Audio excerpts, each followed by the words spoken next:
It is really great to be here and follow Ken's presentation.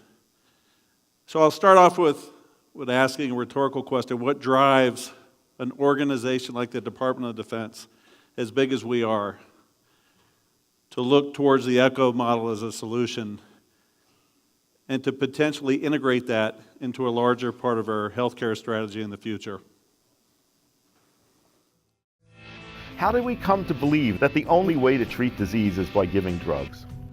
The military is a microcosm of what the problem society is having. Soldiers' use of prescription drugs has tripled in the past 5 years. When you're deployed, they feed you, feed you, feed you, feed you. All this stuff just to keep you going. Mission, mission, mission. This medications I was on.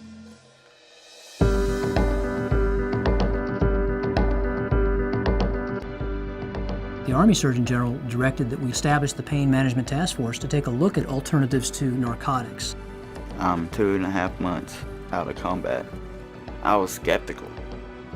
So skeptical. I am a complete new person. So that's what introduced us. This is a problem that grabbed our attention in the Department of Defense. And a task force that General Thomas referred to just then released a report in 2010 that described a problem for us that we couldn't turn away from.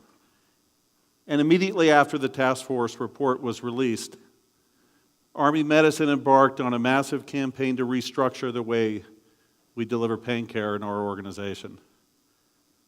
We wanted to introduce new and integrative modalities for treating pain for our service members and their family. We wanted to change the culture of pain management in military medicine. Pretty easy, right? This is the footprint in which we operate in the Army MedCom. So it exists around the world, large medical centers, smaller community hospitals, and troop clinics. We care for about 4 million beneficiaries with a medical staff, uniformed and civilian, about 160,000 folks. The task force laid out for us the magnitude and the scope of the problem. And all of the things we needed to do, the one thing that was clear, we would never be able to buy enough pain specialists or build large enough pain clinics to work our way out of this mess with pain. We had to rely on primary care as a major driver for our solution. We also had to ensure that we leveraged the expertise of our specialty community beyond the patients that they would actually see directly in their clinic. You can imagine where this led us. We started inventing a DoD solution like we often do, but we didn't spend any of your tax dollars on this because we were quickly referred to University of New Mexico. We met with Sanjeev and Dr. Katzman and the pain ECHO team and figured out a way to adapt this model to make it work for us. Now, the military came to this with an extensive history in using telemedicine assets, and we had huge amount of bandwidth across military medicine that allows us to connect patients and providers across the United States, Europe, the Pacific, and across war zones. But what ECHO offered us was something very unique. Instead of using this technology for providers to talk to each other or to do patient care, it really introduced the concept to us of building those knowledge networks, of building capacity where it didn't exist in primary care. That was revolutionary for us and custom-made for the problem that we had. So we worked with the UNM team, developed a proposal, and brought it forward to the stakeholders we needed to make this successful. Now, the first stakeholders we went to in the military, of course, are our senior leadership. And so they're easy to find. And we went to the generals and we said, hey, we need your support on this. And what usually is a very painful process in garnering senior leader support, I will tell you it was different with ECHO. For example, we had a brief schedule at the Pentagon with the 2-star general. We agonized over this for weeks. We had dozens of slides and charts and graphs to make our case. We piped in Dr. Aurora and the ECHO staff into the Pentagon to help twist this general's arm to make the case that we should go forward with this. 15 minutes into a 60-minute scheduled brief, the general just said, I get it. How fast can we get this going?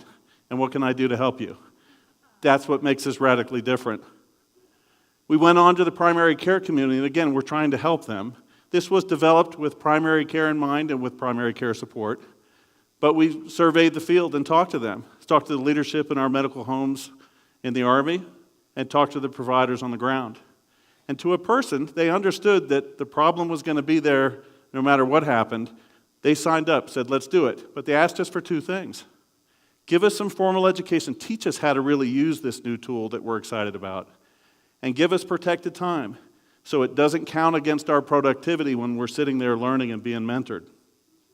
These are both very reasonable, and I will tell you, absolutely necessary components of any successful ECHO program. Now, I love this next group, and I don't want anybody to misunderstand what I'm about to say.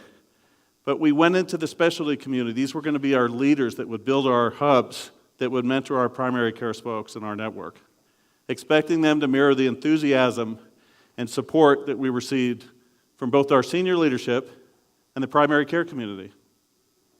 I was a little surprised when a very small but vocal minority within the pain specialty community didn't embrace this at first.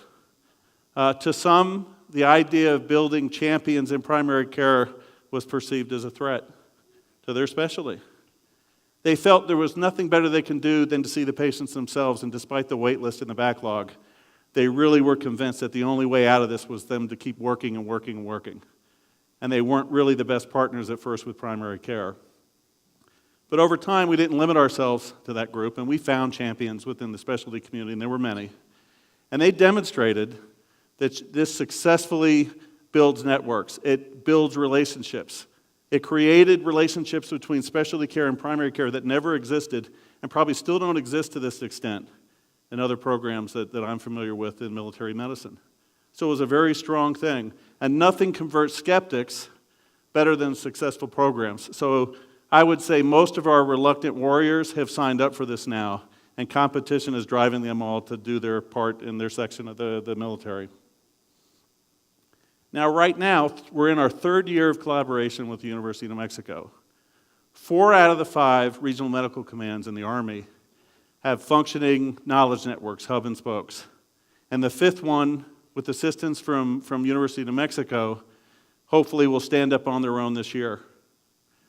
We deliver a curriculum based on the UNM curriculum, the same content pushed out across the Army medicine and all of our pain echo clinics every week, standardizing everybody's new understanding of what good pain care looks like. And we're working together to form a coalition that is now expanding beyond the Army. And so we're very pleased to see that this is becoming more of a Department of Defense issue as the Navy picks up the baton and runs in collaboration with the University of Mexico to replicate a pain echo in Navy facilities this year. And the Air Force will follow. The Department of Defense is looking to organize a DoD-level echo initiative to look for other disease conditions that would lend themselves to this model of learning and collaboration and capacity building.